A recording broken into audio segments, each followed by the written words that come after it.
이 종목은 대체 왜입니다. 금요일장 종목을 통해서 시장 살펴보도록 할게요. 첫 번째는 바이오주 살펴보도록 하겠습니다. 일제히 오늘 약세권을 나타내고 있습니다. HLB 한번 주가 따라가 볼까요? HLB, 셀트리온 헬스케어, 바이로메드, 일제히 낙폭 키웁니다. 4에서 많게는 8%대의 낙폭을 기록하면서 좀 코스닥 지수를 끌어내리는 그런 종목들이 많은데요. 이렇게 대표 바이오주들의 조정 장세, 크게 의미를 부여할 만한 그런 상황은 아닐까요? 일단 수급 자체는 좀 뒤틀려져 있었습니다. 외국인도, 기관 투자자들도 동반 순매도를 나타나 있고 오늘 시장에서는 그렇게 썩 표정이 좋지 않은 대표 바이오주들의 움직임 확인할 수가 있습니다. 반대로 오늘 지주사주들은 강합니다. CJ가 8%대 강세 보여주고 있고요. GS 2%대, 롯데 지주도 흐름 괜찮습니다. 오늘 전반적으로 상승부를 켠 지주사주들의 움직임 확인 가능한데요. 주요 기업들이 지배구조를 개선하면서 지주 회사들의 수혜가 예상된다는 그런 분석들도 있고 수급도 꽤 괜찮은 그런 상황입니다. 게임주들의 실적이 어제 오늘 줄줄이 나오고 있습니다. 물론 성적표가 좀 좋지 않은 그런 업체들도 있지만 상당수는 실적이 꽤 괜찮게 나왔던 것 같아요. 12월 이후부터는 신작 출시가 잇따라 나오면서 게임주들 이제 봐야 한다라는 시각이 많습니다. 11월 15일 다음 주부터요. 부산 멕시코에서 국제 게임 전시회 지스타가 개최되는데요. 이때 신작들의 출시 일정이 구체적으로 나올 전망입니다. 이거 체크해볼 필요 있어 보입니다. 인터파크 볼까요? 실적 나왔는데요. 5개 분기 만에 처음으로 성장이란 걸 했습니다. 1년 전과 비교했을 때 성장을 말이죠. 그것도 시장이 예상했던 것보다는 조금 더 좋은 성적표를 공개하면서 투자자들의 관심을 모았는데 장중 상승분을 조금은 되돌려뒀습니다. 이 시각 현재는 5%대의 강세권 놓여 있고요. 전략 챙겨보도록 할게요. 현대 일렉트릭 보겠습니다. 7%대 강세, 주가가 많이 조정을 받았고 오늘 좀 턴하려는 어떤 기회를 보고 있긴 한데 이슈는 이겁니다. 보통주 한 주당 한 주를 주는 무상증자 단행하겠다는 얘기 나왔고요. 그리고 현대중공업 그룹에서 124억 원 규모의 현대일렉트릭 지분을 가져간다, 체결한다, 매입한다 이런 얘기들도 함께 나왔는데 앞으로 주가에 좀 보탬이 될까요? 챙겨보도록 하겠습니다. 실적 발표가 잇따르는 가운데 부진한 성적표를 내놓은 이마트도 살펴보겠습니다. 그동안 공격적인 사업 확장을 단행했었잖아요. 편의점에서도 별로, 호텔에서도 그저 그랬습니다. 여러모로 좀 부진한 성적표를 든 이마트는 오늘 2% 넘는 하락권에 맴돌고 있는데요. 주가 턴하려면 아직 멀었을까요? 살펴보도록 하고요. 근데 롯데쇼핑으로는 이제 기대감이 몰립니다. 한동안 중국 사드 보복 문제로 정말 몸살을 앓았던 롯데쇼핑의 주가 최근 들어서는 우상향을 하려는 힘이 보이고요. 3.8%의 강세권으로 진행되고 있는데 이에 대한 전략도 챙겨보도록 하겠습니다. 오늘은 AR인베스트먼트 오현진 팀장과 함께 종목에 대한 이야기 나눠보겠습니다. 팀장님 어서 오세요. 네, 안녕하세요. 예, 안녕하십니까. 자, 첫 번째. 오늘 살펴볼 종목은요. 현대일렉트릭 보겠습니다. 무상증자 이슈 있었고요. 네네. 또 124억 규모의 자금을 조달을 받는다 이런 얘기도 있었는데 주가를 좀 끌어올릴 만한 이슈는 맞아요?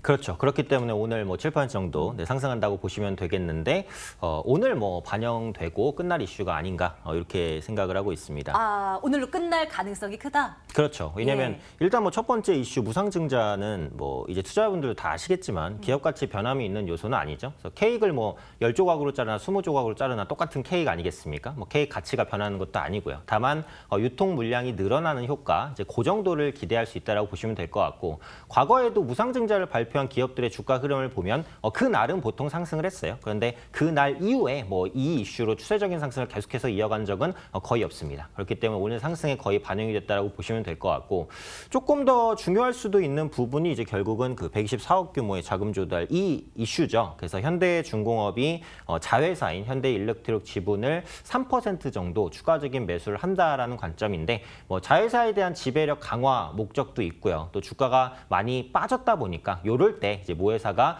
자회사의 지분을 늘리는 그런 흐름들을 보인 게 아닌가 싶습니다. 그래서 자금 조달을 하기는 했는데 당장에 이 자금을 어디에 활용할 것으로 또 보여지지는 않거든요. 그럴 만큼 자금 조달, 무상증자 이슈는 오늘 거의 반영이 되었다라고 보고 결국 중요한 건 앞으로의 그 기업에 대한 전망 아니겠습니까? 네, 그렇죠. 근데 전망이 그렇게 크게 좋다고 보긴 좀 어려워요. 이게 중동 지역으로 전력기기 공급이라든지 플랜트 수주 이런 부분들을 영위를 하고 있는데 최근에 중동 지역 지역의 수주가 조금씩 감소하는 모습 보여지고 있고 중동하면은 역시 유가를 또 빼놓을 수가 없는데 그 국제 유가가 보시면 아시겠지만 굉장히 많이 떨어지고 있잖아요. 아직도 하락 추세를 보여주고 있기 때문에 중국 수주에 대한 불투명성은 좀 중동 수주에 대한 불투명성이 좀 높아졌다라고 보시면 될 것 같고, 근데 그나마 이제 희망적인 부분을 찾아보자면 이 전방 산업이 조선업입니다. 그래서 선박용 그 발전기라든지 변압기를 많이 공급을 하고 있거든요. 근데 최근에 보시면 조선업이 그래도 조금씩은 살아나려는 시도를 하고 있기 때문에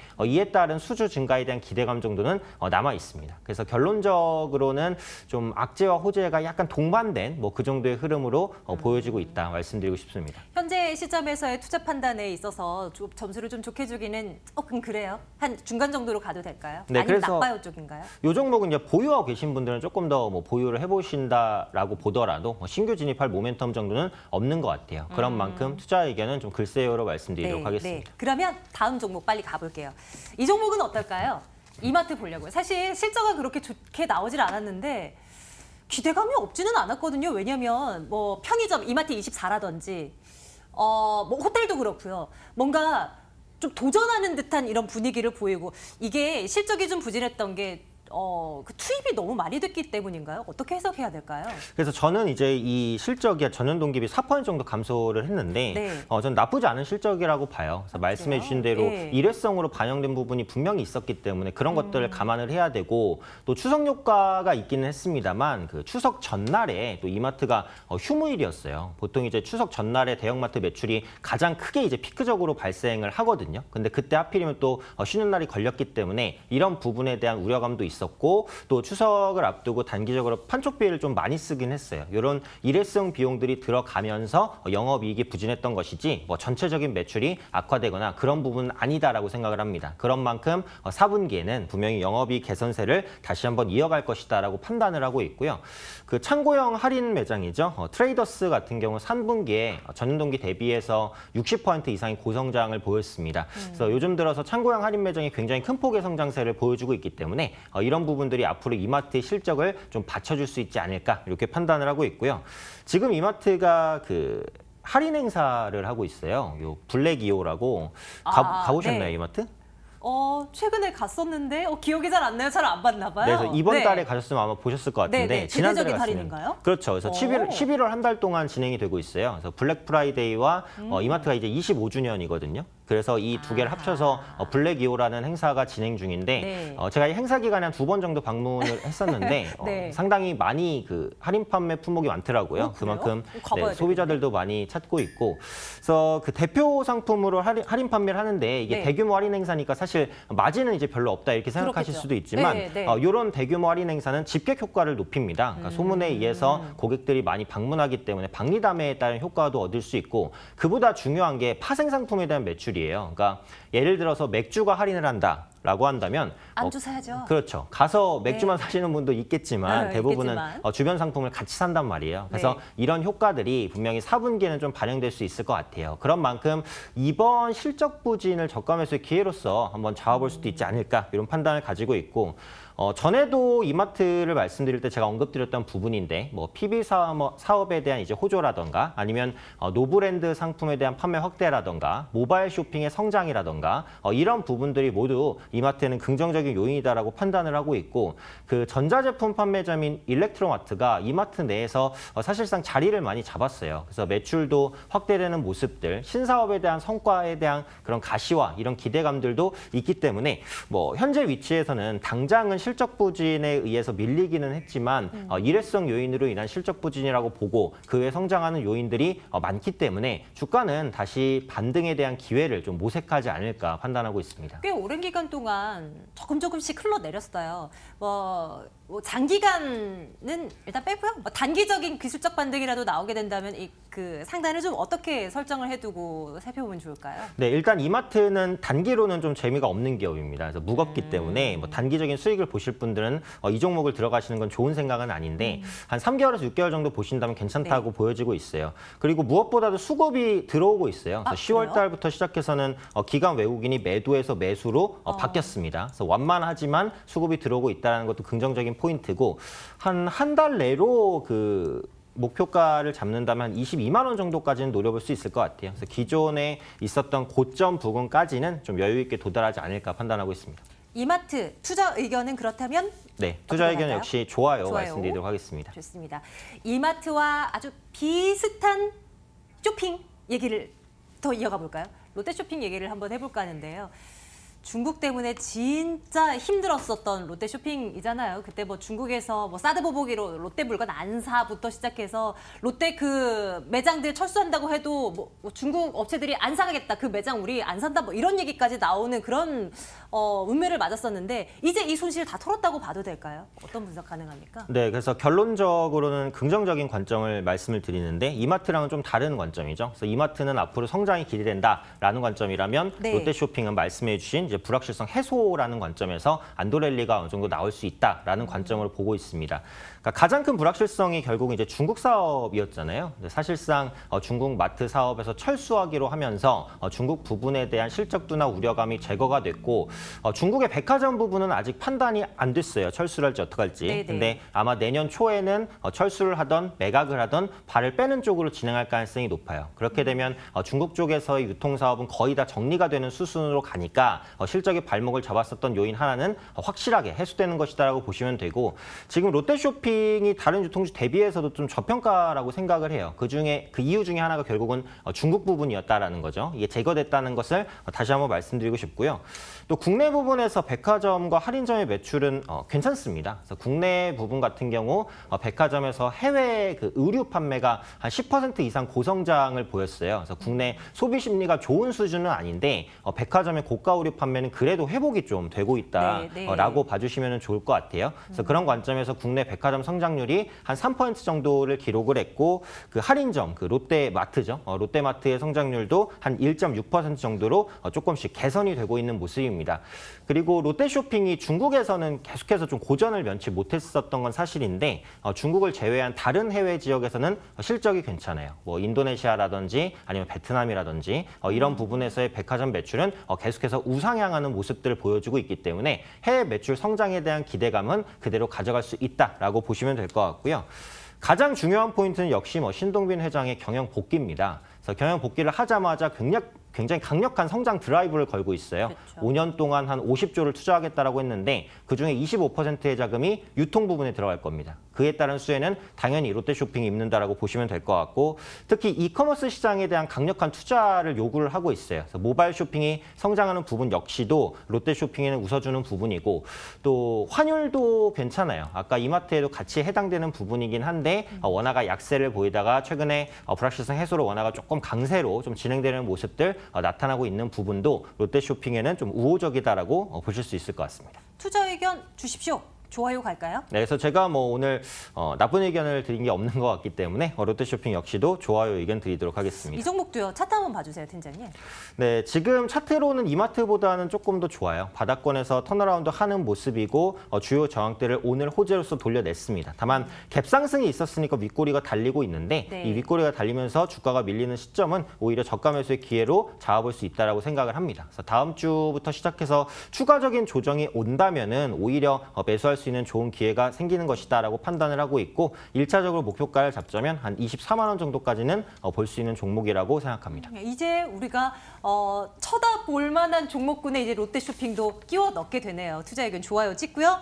한 종목만 더 볼까요?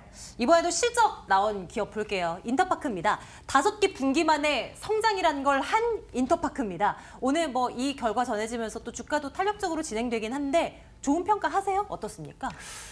이 종목은 사실 아직 지켜볼 부분이 많다라고 생각을 하고 있어요. 일단 3분기 영업이익이 42억으로 전년 동기 대비 2배 증가하기는 했습니다. 근데 전년 동기의 실적이 워낙에 안 좋았고 이게 인터파크가 가지고 있는 그 시가총액 몇천억에 대비하면은 이 정도 영업이익은 정말 미미한 거거든요. 그래서 지금부터 개선이 됐다라고 보기는 조금 어려울 것 같고 그래도 개선이 된 이유를 한번 찾아보면 뭐가 괜찮았던 거예요? 여행과 엔터 산업 부분의 실적이 개선된 건데 여행 자주 다니시나요? 여행, 네, 전 좀 자주 가는 편이에요. 그래서 여행을 가면은 어디서 보통 정보를 얻으시나요? 인터넷이죠. 그렇죠. 네. 그러니까 예전에는 이제 여행사를 많이 방문했지만 지금은 그렇지 않아요. 예. 신혼여행이나 이런 게 아니면은 웬만하면 인터넷으로 결제까지 다 한단 맞아요. 말이에요. 그래서 맞아요. 지금 네. 인터파크가 그 여행 티켓 사업을 선제적으로 뛰어들었었기 때문에 이 부분에 따른 실적 개선 효과가 있었고 추가적으로 그 뮤지컬이라든지 대형 공연의 관객이 증가한 부분도 실적 개선에 어느 정도 긍정적인 영향을 끼쳤다라고 보시면 될 것 같아요. 근데 이 인터파크가 영위하고 있는 주 사업은 아직까지는 여행이나 엔터보다는 쇼핑과 도서 부분이에요. 그래서 이 그렇죠. 부분의 매출이 네네네. 60% 이상을 차지하고 있는데 이 부분이 현재로서는 개선되는 모습이 보이지 않는다는 거죠. 그리고 인터파크 같은 경우에는 아직도 그 온라인 도서 쇼핑몰로 기억하시는 분들이 좀 많아요. 그래서 결국은 도서 부분이 살아나야 되는데 성인 독서율이 갑자기 올라가는 일이 생기지 않는 이상은 당분간 개선되기가 쉽지 않다라는 거고 이 쇼핑몰도 옥션이라든지 G마켓 같은 기업들이 워낙에 또 국내 시장을 장악을 하고 있고 그 소셜 업체에도 강하잖아요. 예를 들면 그렇죠. 쿠팡이나 이런 기업들. 그렇기 네. 때문에 이런 점유율을 치고 가기가 쉽지가 않습니다. 그런 관점에서 모멘텀이 크지 않다라고 보셔야 될 것 같고 올해 초에 그래도 모멘텀이 될 수 있다고 보였던 게 그 로또 사업자에 대한 도전이었거든요. 그래서 이 기대감 때문에 원래 인터파크 주가가 4월 초에 반짝 올라가기도 했어요. 근데 궁극적으로는 그 로또 사업자의 입찰도 실패를 했어요. 그래서 그런 만큼 모멘텀이 크지 않다. 그래서 이번에 3분기 같은 경우는 여행이나 엔터 부분이 반짝 좋았지만 이 부분이 계속해서 호실적을 이끌어갈 수 있는 모멘텀까지는 연결이 좀 어렵다라는 관점에서 조금 전망에 있어서는 긍정적인 의견을 드리기가 어렵지 않나 싶습니다. 투자 의견 그러면 나빠요 가나요? 네, 그래서 이거는 지금 종목도 하락 추세를 아직 못 벗어났어요. 그래서 하락 추세에서 고점을 맞고 떨어지는 모습이기 때문에 역시 단기적인 이슈였다라고 생각을 하고 투자 의견은 나빠요를 드리도록 하겠습니다. 그러면 내일장 탑픽을 롯데쇼핑하고 이마트 중에 한번 골라볼게요. 둘 중에서 어떤 거 선택해 주시겠어요? 네, 그래서 이게 중장기적으로 보실 분들은 이마트가 좀 더 괜찮을 것 같고 근데 단기적인 분들은 롯데쇼핑이 좀 더 나을 것 같아요. 그래서 그런 관점에서 오늘은 탑픽을 롯데쇼핑으로 한번 정해보도록 하겠습니다. 네, 우리 시청자분들께서 생각하시는 그 투자 기간에 따라 좀 선택을 해주셨으면 좋겠습니다. 3시 28분 향해 가고 있습니다. 금요일장 마무리 안신 앵커와 함께 하시죠.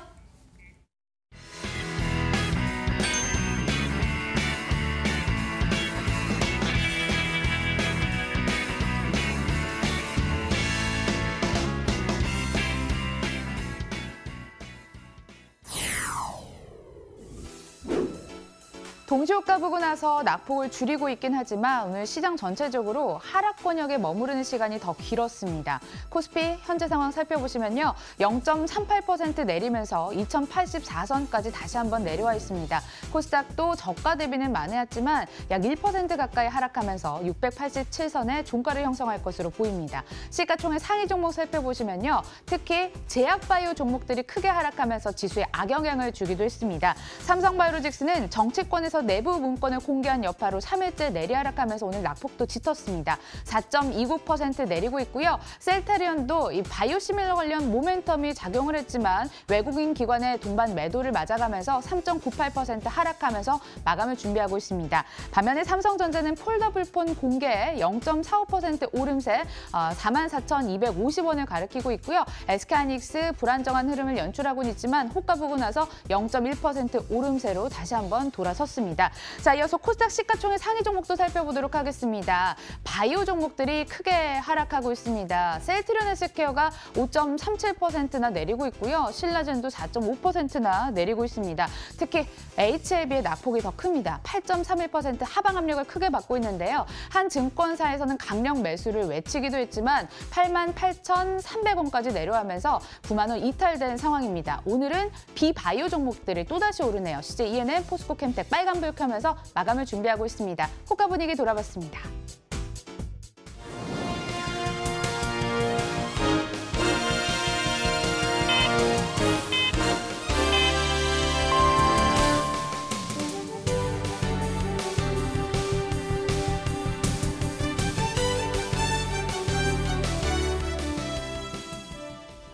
11월 9일 시장이 마감됐습니다. FOMC 회의나 미국의 중간선거 같은 불확실성이 거쳤지만 여전히 악재가 산재되어 있는 우리 시장인데요. 기관이 집중적으로 매도를 가하면서 시장의 흐름도 제한시켰습니다. 코스피는 0.31% 반락하면서 2086선의 종가를 형성했고요. 코스닥도 0.91% 낙폭을 많이 더 추리진 못한 채 687선의 시장을 마감했습니다. 집중적으로 쏟아졌던 기관의 매도 흐름 한번 살펴보도록 하겠습니다.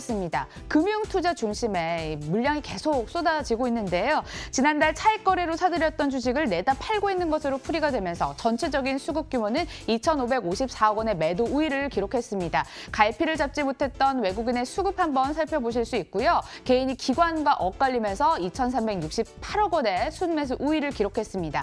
코스닥 수급도 살펴보시면 기관의 매도가 연출이 됐습니다. 785억 원 외국인과 더불어 팔았고요. 제조업종을 집중적으로 팔아치우는 모습을 보였습니다. 개인만이 사자를 외쳤습니다. 자, 이어서 환율 보도록 하겠습니다. 원달러 환율이 급등했습니다. 전일 대비 10원 40전 상승하면서 1,127원 70전에 시장을 마감했습니다. 미국 연준의 점진적인 금리 인상 기조가 지속될 것으로 전망이 되면서 상승 압박을 준 것으로 풀이가 됐습니다. 자, 이어서 자동차 대표주도 준비가 돼 있는데요. 원달러 환율이 급등하자 장중에 동반해서 강세를 보였습니다. 대표적인 원화 약세 수혜주로 거론이 되는 대표주기도 한데요. 장중에 현대차는 4%, 기아차 3% 급등하기도 했지만 마감 근처 와서 조금씩 탄력을 잃어가면서 보합권 혹은 기아차는 1% 강세를 보이면서 시장을 마무리했습니다. 마감 상황 함께 돌아봤습니다.